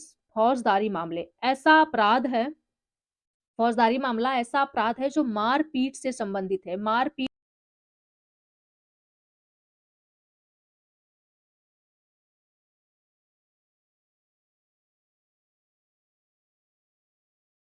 दीवानी मामले जमीन जायदाद के झगड़े या मजदूर मालिक के बीच मजदूरी के झगड़े, किसी के बीच पैसे के लेन देन या व्यापार आदि के झगड़े होते हैं, तो दीवानी मामले में जो है दर्ज कराए जाते हैं। पारिवारिक न्यायालय अधिनियम 1984 के तहत विभिन्न राज्यों में परिवार न्यायालय का संगठन हुआ। आगे है यहाँ पे उपभोक्ता संरक्षण अधिनियम 1986 के तहत हर भारतीय उपभोक्ता को संरक्षण दिया जाता है। 1980 के दशक में सर्वोच्च न्यायालय ने जनहित याचिका व्यवस्था लागू की। इसको प्रारंभ करने का श्रेय जस्टिस पीएन भगवती को जाता है। अगला पॉइंट है स्वतंत्र न्यायपालिका लोकतंत्र का तीसरा महत्वपूर्ण आधार है। वह व्यक्ति विधानसभा का चुनाव लड़ सकता है जो 25 वर्ष या उससे अधिक आयु का हो। विधानसभा के सदस्यों को विधायक या एमएलए कहा जाता है, जैसा कि हम लोग पढ़ चुके हैं। आगे है यहाँ पे उत्तर प्रदेश विधानसभा द्विसदनीय है। क्या है? द्विसदनीय विधानमंडल का निचला सदन है। इसमें 403 निर्वाचित सदस्य तथा राज्यपाल द्वारा मनोनीत एक आंग्ल भारतीय सदस्य होते हैं। उत्तर प्रदेश विधान परिषद में 100 सदस्य हैं, जिनमें से 38 सदस्य विधानसभा द्वारा और 36 सदस्य स्थानीय संस्थाओं द्वारा, 8 शिक्षकों द्वारा, 8 स्नातकों द्वारा निर्वाचित होते हैं। 10 सदस्य राज्यपाल द्वारा मनोनीत किए जाते हैं। अगला पॉइंट है विधान परिषद के सदस्य अपने बीच में से ही एक सभापति और एक उपसभापति चुनते हैं। उत्तर प्रदेश का विधानसभा लखनऊ में स्थित है। संगठन क्या है? संगठन क्या है भाई? तो इसका मतलब समूहों या दलों के तात्कालिक गठजोड़ से होता है। गठबंधन शब्द का इस्तेमाल चुनाव के बाद किसी भी दल को बहुमत न मिलने की स्थिति में बनने वाले गठजोड़ के लिए किया जाता है। संगठन का शब्द। केंद्रीय सचिवालय केंद्रीय सचिवालय की दो मुख्य इमारतें हैं। इनमें से एक का नाम है साउथ ब्लॉक और दूसरी का नाम है नॉर्थ ब्लॉक। इसका निर्माण जो है 1930 के दशक में किया गया था। अगला पॉइंट है रॉलेट एक्ट। हम लोग हिस्ट्री में पढ़ चुके हैं, यहाँ पर थोड़ा सा समझते हैं क्या है। रॉलेट एक्ट अंग्रेजों के जो है मनमानेपन का एक उदाहरण है। मनमानेपन क्या है? तो ये लोग जो है बहुत ज्यादा, ये जब रॉलेट एक्ट लागू किए तो इसमें इनका कार्य जो था वो नेक्स्ट लेवल का था। रॉलेट एक्ट मनमानेपन का उदाहरण है। इस कानून के जरिए ब्रिटिश सरकार बिना मुकदमा चलाए लोगों को जो है कारावास में डाल देते थे। यानी बिना मुकदमा चलाए लोगों को कारावास में डाल देते थे, वो भी भारतीय लोगों को, है ना। महात्मा गांधी सहित सभी भारतीय राष्ट्रीय नेता रॉलेट एक्ट के जो है सख्त खिलाफ थे। भारतीय विरोध के बावजूद 10 मार्च 1919 से रॉलेट एक्ट को जो है लागू कर दिया गया। पंजाब में इस कानून का भारी पैमाने पर विरोध होता था। इसी क्रम में 10 अप्रैल को डॉक्टर सत्यपाल और डॉक्टर सैफुद्दीन किचलू को गिरफ्तार कर लिया। इन नेताओं की गिरफ्तारियों के विरोध में 13 अप्रैल को अमृतसर के जलियांवाला बाग में जो है एक सभा का आयोजन किया गया था, जिसमें जनरल ओडायर ब्रिटिश फौजी था। ये जो है बाग में जहाँ से यानी प्रवेश करते हैं, बाहर ही निकलने का जो रास्ता होता है उसे बंद कर दिया, बिना चेतावनी दिए अंधाधुंध गोलियां चलाई और कई हजार लोग मारे गए थे। हजारों में नहीं था, लाखों में लोग मारे गए थे, क्योंकि संडे का दिन था और जो है छोटे बच्चे, महिला, बुजुर्ग सभी लोग गए थे वहाँ पे। तो जो है सबसे ज़्यादा जो घायल हुए थे वो महिलाएँ, बुजुर्ग और बच्चे हुए थे और जो है लगातार गोलियाँ चलवाई थी। इस हत्याकांड में कई 100 लोग मारे गए थे, असंख्य जख्मी हुए थे, मरने और घायल होने वाले में बहुत सारी औरतें और बच्चे थे। अब यहाँ पे है 1870 का राजद्रोह एक्ट क्या है? तो अंग्रेजी शासन के जो है मनमानेपन की मिसाल था। इस कानून में राजद्रोह की परिभाषा बहुत व्यापक थी। इसके मुताबिक अगर कोई व्यक्ति ब्रिटिश सरकार का विरोध या आलोचना करता है, तो उसे मुकदमा चलाए बिना ही गिरफ्तार कर लिया जाएगा।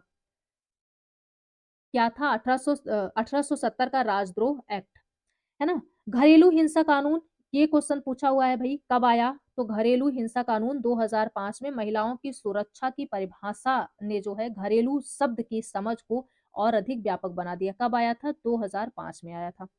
आगे है न्यायपालिका के कार्य। तो न्यायपालिका के कामों को मोटे तौर पर निम्नलिखित भागों में बांटा जा सकता है, जैसे विवादों का निपटारा, न्यायिक व्यवस्था, नागरिक व सरकार, दो राज्य सरकारों और केंद्र व राज्य के बीच पैदा होने वाले विवादों को हल करने की जो है क्रियाविधि मुहैया कराती है।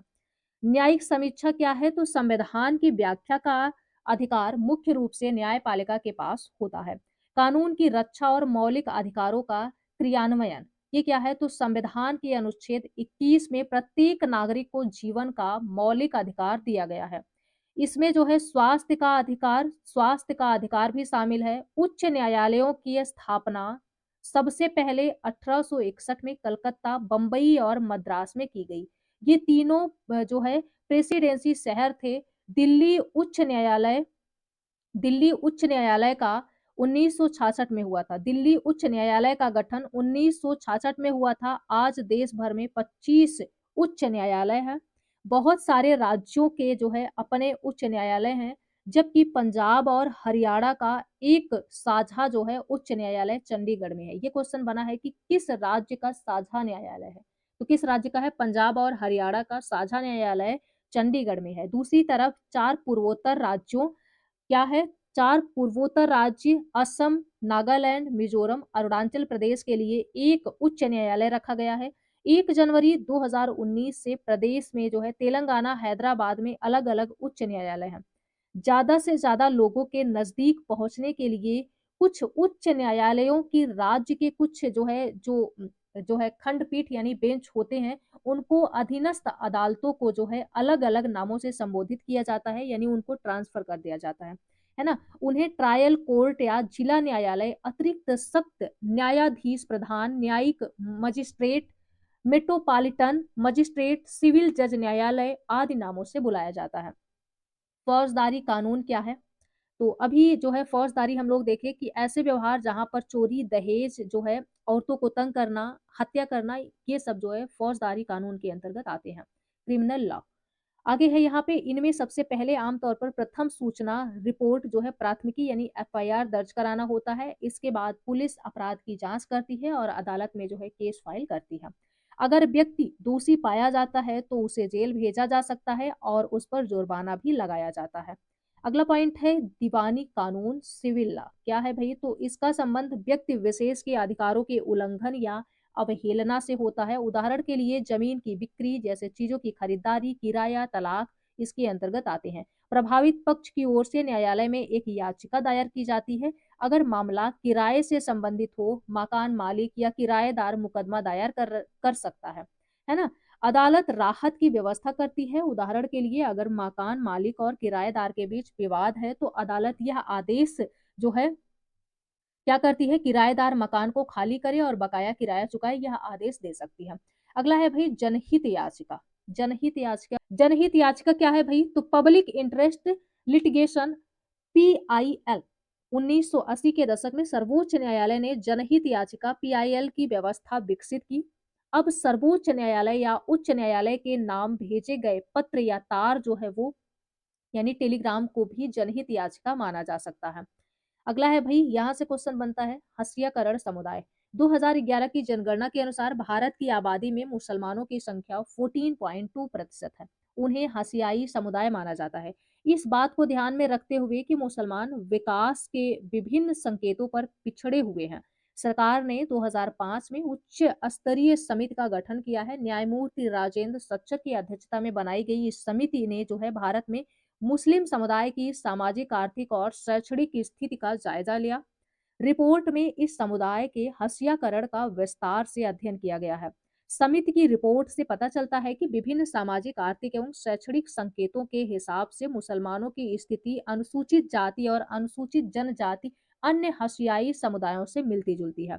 उदाहरण के लिए 7 से 16 साल उम्र के मुस्लिम बच्चे अन्य सामाजिक आर्थिक समुदाय के बच्चे के मुकाबले औसतन काफी कम साल तक क्या है जो है स्कूली शिक्षा ले पाते हैं, है ना? तो मुसलमानों के इसी सामाजिक हस्यकरण के जो है स्थितियों में वे जिन इलाकों से जो है पहले रहते आए हैं, जिन इलाकों में पहले रहते आए हैं, वहाँ निकलने लगे, जिससे अक्सर जो है घेटोआइज़ेशन होने लगा।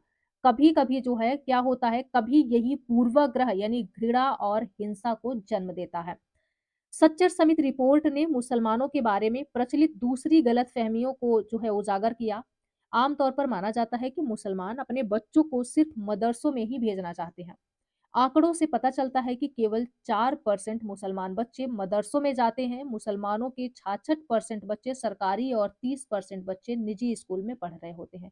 तो भाई देखिए, जो मुसलमान के बच्चे हैं वो दोनों पढ़ते हैं। सुबह-सुबह यानी मॉर्निंग के टाइम पे आप देखेंगे कि ये लोग उर्दू पढ़ने मदरसे में जाते हैं और इसके बाद ये जो है सरकारी विद्यालय या ऐसे नॉर्मल जो और भी प्राइवेट विद्यालय हैं, वहाँ पर पढ़ने जाते हैं। आगे है पानी की आपूर्ति।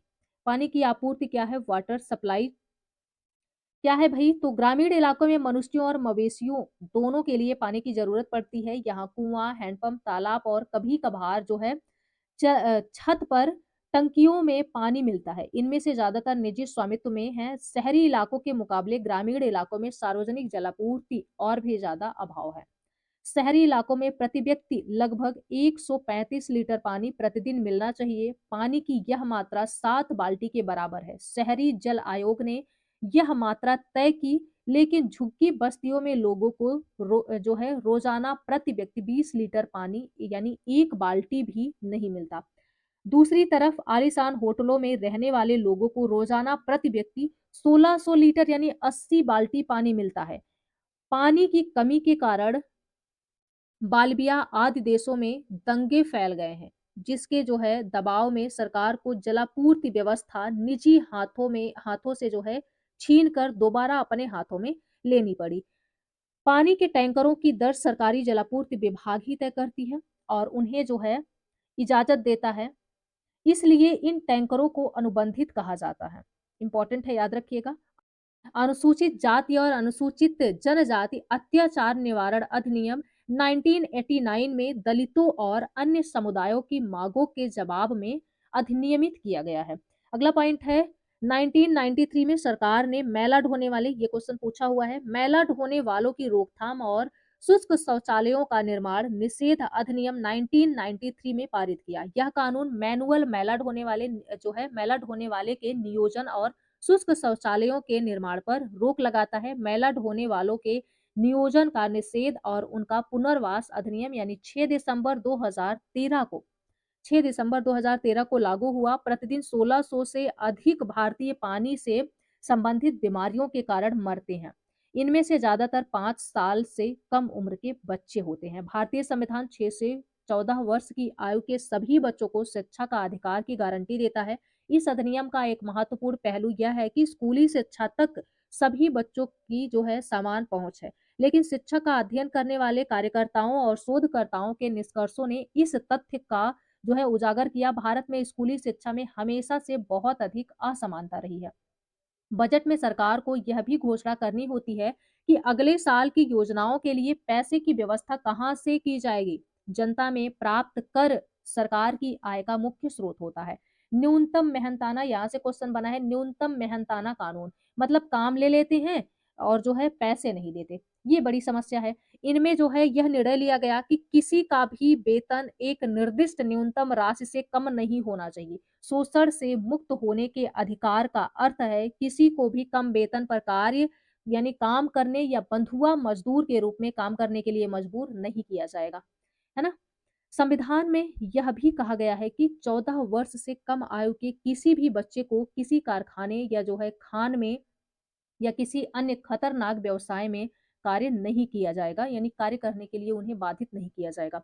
40 लाख से अधिक बच्चे विभिन्न व्यवसायों में काम करते हैं। इनमें से जो है कई बच्चे खतरनाक व्यवसायों में हैं। जैसे 2016 में संसद ने सभी व्यवसायों और किशोरों यानी जो 14 से 18 वर्ष यानी 14 वर्ष से कम आयु के बच्चे हैं, रोजगार अनुमति देने के लिए बाल श्रम निषेध और विनियमन अधिनियम 1986 में संशोधन किया। खतरनाक व्यवसायों और प्रक्रियाओं में रोजगार प्रतिबंधित है। बच्चों या किशोरों के रोजगार को अब एक संज्ञेय अपराध बना दिया गया। 2017 में एक ऑनलाइन पोर्टल जो है प्लेटफॉर्म प्रभावी है। No child labour no child labour के जो है नो चाइल्ड लेबर के लिए प्रवर्तन शुरू हो गया है। यह पोर्टल शिकायतें दर्ज करने, बाल ट्रैकिंग और राष्ट्रीय बाल श्रम परियोजना के कार्यान्वयन की जो है निगरानी के लिए ये बनाया गया है। 1978 में अभ्रक उत्पादन कारखानों की स्थापना सुरक्षा मानकों के विरुद्ध की गई। इसलिए सरकार ने कहा कि राज्य को भोपाल संयंत्र में नियंत्रण निवेश की आवश्यकता है ताकि रोजगार जारी रह सके। आगे है ग्रामीण स्वशासन क्या है, यानी ग्रामीण स्वशासन क्या है? Rural self government. गांवों में सार्वजनिक सुविधाओं का प्रबंध करने के लिए ग्रामीण स्वशासन होता है। आप यहाँ पे चित्र में देखेंगे, है ना? यही आपको बता रहे थे, यानी शक्तियों का ट्रांसफर किया जाता है, पावर का ट्रांसफर किया जाता है ग्रामीण क्षेत्रों में। आप यहाँ पे देखेंगे ग्राम स्तर पर आप देखेंगे ग्राम परिषद, ग्राम पंचायत, खंड स्तर पर आप देखेंगे खंड पंचायत और जो है जिसे कहते हैं खंड पंचायत समिति, मंडल परिषद। जिला स्तर पर, डिस्ट्रिक्ट स्तर पर आप देखेंगे जिला पंचायत, जिला परिषद होता है ना? ये इंपॉर्टेंट है। तो भाई इसी तरीके से यानी गांव स्तर पर जो ग्राम परिषद होते हैं, ग्राम पंचायत होते हैं, खंड स्तर पर, जिला स्तर पर, इसी तरह से राज्य और इसी तरह से जो है राज्य इसी तरह से होता है राष्ट्रीय यानी केंद्र स्तर पर। आगे बढ़ते हैं। ग्राम पंचायत व्यवस्था। ग्राम पंचायत व्यवस्था 3 स्तरों में है, यानी ग्राम पंचायत, क्षेत्र पंचायत और जिला पंचायत। यहाँ पर देखते हैं ग्राम पंचायत समिति का सदस्य होने के लिए योग्यता क्या है? क्या योग्यता होनी चाहिए? तो ग्राम पंचायत समिति का सदस्य होने के लिए व्यक्ति को उस गांव का पहले तो निवासी होना चाहिए और भारत का निवासी होना आवश्यक है। उसकी उम्र 21 वर्ष हो, वह पागल दिवालिया ना हो, वह किसी न्यायालय द्वारा कोई सजा ना पाया हो, कोई सजा भी ना उसे मिली हो, जनता द्वारा निर्वाचित प्रतिनिधि ग्राम प्रधान, उप प्रधान, ग्राम पंचायत समिति के सदस्य, सरकार द्वारा नियुक्त कर्मचारी, ग्राम पंचायत अधिकारी, ग्राम विकास अधिकारी। लेखपाल द्वारा यहाँ पे है, लेखपाल कौन है भाई? तो बेसिक स्वास्थ्य कार्यकर्ता होते हैं, नलकूप चालक, प्रधानाध्यापक और शिक्षक। ग्राम पंचायत के कार्य। ग्राम पंचायत यह देखती है कि गांव की जनता प्राथमिक स्वास्थ्य केंद्र के द्वारा स्वास्थ्य की सुविधा प्राप्त कर रही है या नहीं। यह बच्चों की शिक्षा के लिए विद्यालय की निगरानी रखती है ना? गांव की गलियों में जो है जो होता है खड़ंजा बिछवाना, सड़क बनवाना, पानी की निकासी के लिए नाली बनवाना, बिजली, पीने के पानी इत्यादि की व्यवस्था करना, जन्म और मृत्यु का ब्यौरा तैयार करना इनकी जिम्मेदारी होती है। अगला पॉइंट है गांव की सार्वजनिक संपत्ति का रख-रखाव एवं इसके जो है खरीदने तथा नीलामी का कार्य ग्राम पंचायत द्वारा होता है। पंचायत अपनी आमदनी तथा खर्च का हिसाब किताब रखती है। वर्ष में 2 बार ग्राम पंचायत की बैठक होती है। अगला पॉइंट है अन्य महत्वपूर्ण बिंदु क्या है? तो यहाँ पे है कम से कम 1000 की आबादी पर एक ग्राम पंचायत होती है। जिन गाँवों की आबादी 1000 से है, यानी 1000 से है, वहाँ जो है, वहाँ पास के अन्य छोटे-छोटे गाँवों को मिलाकर ग्राम पंचायत बनाई जाती है। पंचायत समिति के सदस्यों की संख्या 9 से 15 तक हो सकती है। ग्राम प्रधान ग्राम शिक्षा समिति का अध्यक्ष होता है। निःशुल्क पाठ्य पुस्तक वितरण तथा विद्यालय में दोपहर का भोजन जो मिड डे मील व्यवस्था की देख-रेख करना होता है। खाना ठीक से बन रहा है कि नहीं, टाइम से बच्चों को मिल रहा है कि नहीं, इन सब का जो है देखभाल करते हैं। ग्राम पंचायत अधिकारी ग्राम पंचायत का जनता द्वारा चुना नहीं जाता, बल्कि सरकार द्वारा नियुक्त कर्मचारी होता है। आगे है क्षेत्र पंचायत। क्षेत्र पंचायत इसे ब्लॉक ऑफिस या ब्लॉक का दफ्तर भी कहते हैं। क्षेत्र पंचायत सदस्य जो बीडीसी मेंबर भी कहते हैं, विकास खंड के सभी गांवों के प्रधान और क्षेत्र पंचायत सदस्यों को मिलाकर क्षेत्र पंचायत है। सबसे अच्छे जो है ऑनलाइन कोर्स।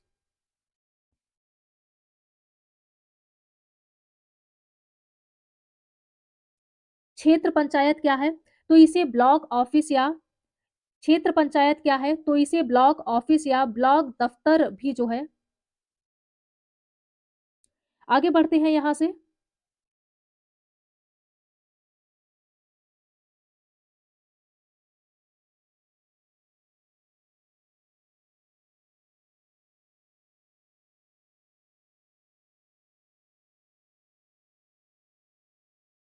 क्षेत्र पंचायत क्या है? इसे ब्लॉक ऑफिस या ब्लॉक का दफ्तर भी कहते हैं। क्षेत्र पंचायत सदस्यों को बीडीसी मेंबर भी कहते हैं। विकास खंड के सभी गांवों के प्रधान और क्षेत्र पंचायत सदस्यों को मिलाकर क्षेत्र पंचायत बनता है। आगे बात करते हैं यहाँ पे क्षेत्र पंचायत समितियां क्या है? तो क्षेत्र का जो है क्षेत्र का निर्माण समिति, क्षेत्र की जल समिति, क्षेत्र की शिक्षा समिति, हर एक समिति के सदस्यों की संख्या 10 से 15 तक हो सकती है। क्षेत्र पंचायत के सदस्य की उम्र कम से कम 21 वर्ष की होती है। आगे बढ़ते हैं जिला पंचायत। जिला पंचायत क्या है? तो विकेंद्रीकृत पंचायती राज व्यवस्था के अंतर्गत जिस तरह हर गांव में ग्राम पंचायत व हर विकास खंड में एक क्षेत्र पंचायत काम करती है, उसी तरह उत्तर प्रदेश के हर जिले में जनपद में जिला पंचायत काम करती है।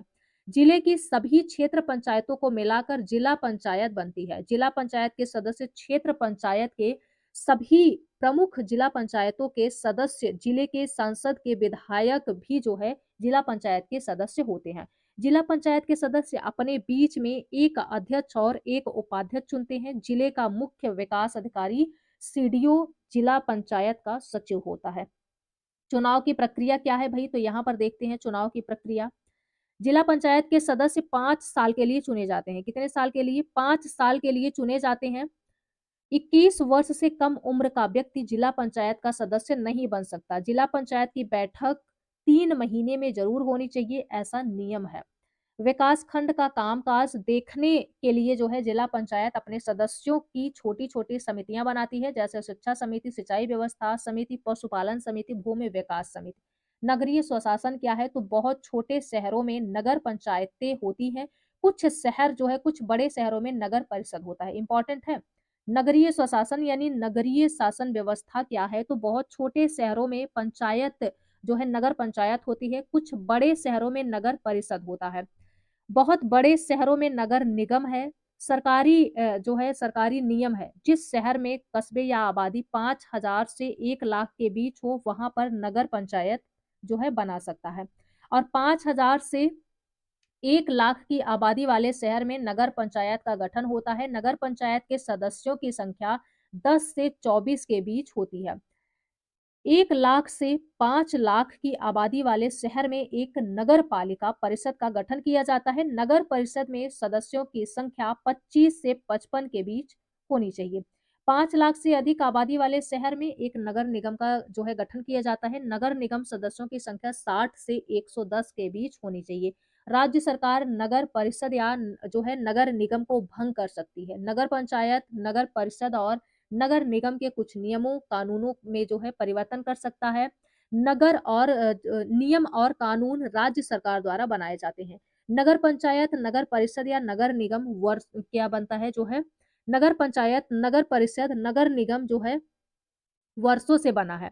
प्रत्येक नगर पंचायत, नगर परिषद या नगर निगम में कम से कम 1/3 महिला सदस्य और कुछ अनुसूचित जाति के सदस्य होंगे, ऐसा जो है उसमें लिखा हुआ है। नगर निगम का उपाध्यक्ष एक अध्यक्ष होता है जिसे मेयर या मेंबर कहते हैं। यही क्वेश्चन बना था, नगर निगम का अध्यक्ष या उपाध्यक्ष जिसे मेयर या मेंबर कहते हैं। महापौर जनता द्वारा चुना जाता है। किसके द्वारा? जनता द्वारा चुना जाता है। प्रत्येक नगर परिषद में एक मुख्य कार्यकारी अधिकारी है और प्रत्येक नगर निगम में एक आयुक्त होता है। मुख्य कार्यकारी अधिकारी और आयुक्त जनता द्वारा चुने नहीं जाते बल्कि सरकार द्वारा नियुक्त किए जाते हैं।